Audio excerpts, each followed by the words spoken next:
winged and made to fly. In the fantasy of a fly is bigger than an elephant.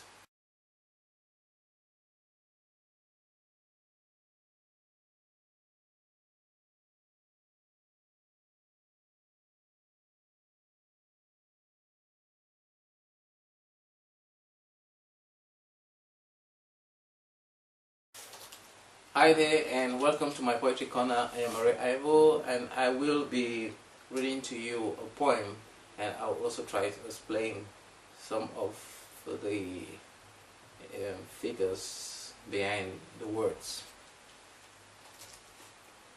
The poem is called The Spring from the Ancestral. Like butterflies perched to drink from mineral-filled earth, so the pilgrims bow to drink from the healing spring.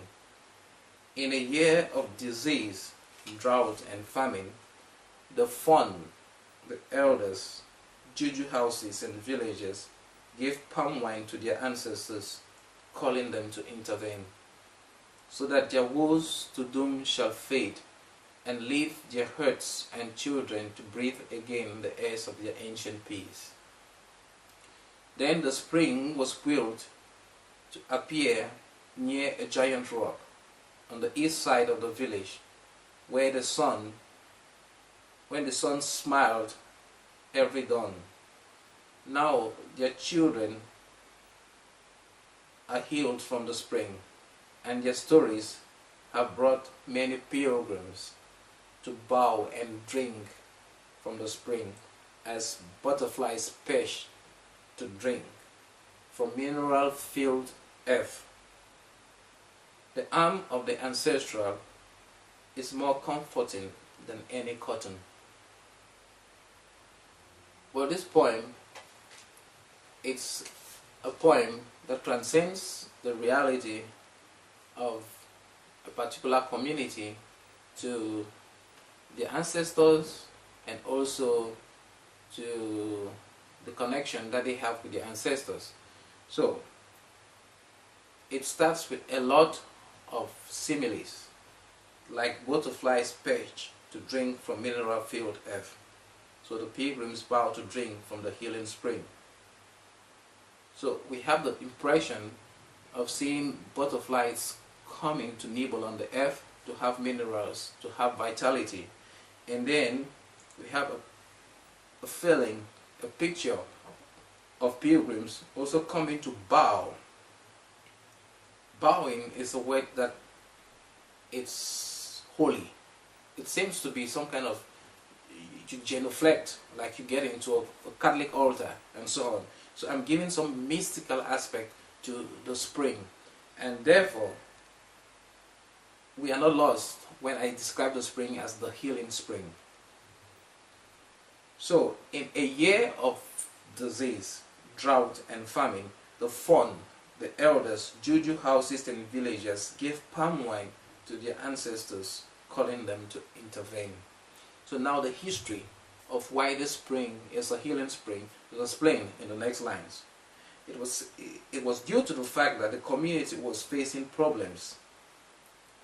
It had diseases, it had drought, and it had famine. And so the fun, who is the ruler, his elders, the juju houses, and the villagers, there's some kind of representation here. All the segments of society came together. This in a way gives you a picture of how traditional African society was governed. It was not in chaos. It was not a place that the fun or the chief was just an excessively powerful person with no other delegation of duties, as many other literature sometimes purports. But in this situation, I'm talking about that African community where in crisis situations, people came together, elders in juju houses, and women and children and parents. And they gave palm wine to their ancestors because there is a spiritual link, a connection. There is a cosmic logic in ancestors in this community, calling on them to intervene. And what they decided in these other realms, in this other after community life, or let's say after Africa, was that a spring was necessary in the village to heal them of their problems. And when they drink from the spring, probably they're not going to die of diseases, they're not going to face famine, and so on. So the spring was willed to appear near a giant rock on the east side of the village, where the sun smiled every dawn. Now the children are healed from the spring, and their stories have brought many pilgrims to bow and drink from the spring, as butterflies perch to drink from mineral-filled earth. So there is a reality and there's a workability of the mystical in African cosmic logic. It was willed, and now you see a physical mass of water in the village, on the east side of the village, and this heals the children. And because it heals the children, it is now a tested practice. Pilgrims are coming from across the world to bow and drink from this spring, like butterflies nibble on the earth to get minerals or salts. So I am trying to reiterate how certain situations can be healed through cosmic understanding. How sometimes the cosmic understanding, despite its being elusive to experts, in quotes, is sometimes workable because there is a spiritual connection between, or believed, or an apprehension that there is a connection between communities and their ancestors, and therefore the flow of this energy leads to success, and therefore decisions that actually reflect communal life and communal belief systems in most cases are going to be more successful in places like Africa. So this particular spring in the story is now bringing a lot of joy to the village and to the greater society.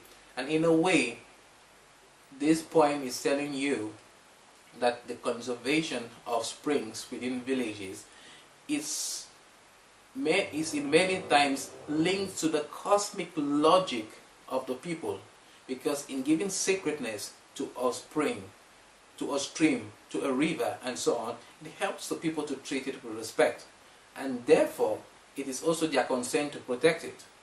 And this is very important, because in many cases some interventions go to teach people on how to conserve their springs without trying to exploit the fact that the spring being there is also vital to the people.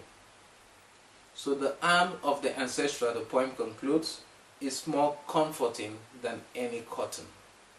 So you realize now that there is a hyperbole that concludes this poetry, and it says that the arms of the ancestral is now given a human aspect, a human figure, a body, and even though it's unseen, it's more comforting than the cotton that you wear and that you see and that you clad yourself with. And therefore it is very vital to these people, because it is necessary for bringing them healing springs to solve their problems like drought, famine, and diseases. So it is a traditional poem based on the cosmic logic of Africans, and I hope you enjoy it. Thank you very much. Winged and made to fly, in the fantasy of a fly is bigger than an elephant.